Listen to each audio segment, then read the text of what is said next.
बताते हैं भाई, जरा हटिएगा जरा। अब ये जो लकड़ियाँ पड़ी हुई हैं, अल्लाह माफ़ करे, अल्लाह माफ़ करे, अगर एक चिंगारी भी इसको लगेगी जो हमें डर लगता है, तो हमारे पास पानी ही नहीं है तो आग कैसे बुझाएंगे? प्रॉपर तंदूर बन रहा है ना भाई। तो यही मैंने पहले दिन ही मशहद साहब आपसे क्या गुजारिश की थी कि कुछ ऐसा करें कि खाना इनको पका पकाया मिले, ताकि ये खुद ना बनाए। अब यहाँ खुद ही बनेगा इंशाल्लाह। वही मैं अस्करी भाई को वही बात बता रहा हूँ, इसको दूर कर दे, लकड़ियों को उठा के खाना पकाने की जगह दूर चेंज करें।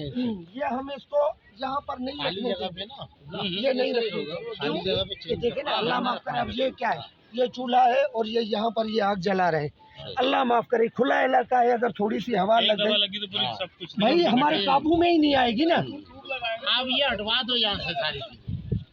नहीं, इंशाल्लाह तंदूर स्टार्ट हो जाए बस तो 3 फिर तंदूर इंशाल्लाह लग जाएंगे इंशाल्लाह बड़े वाले। ये देखिए, एक मिनट अस्करी भाई, इसमें क्या गर्मी रुकेगी? ये एक सादा सा कपड़ा लगा हुआ है, सादा। अब ये देखें, ये टेंट जो लगा हुआ है, बाबा है ना।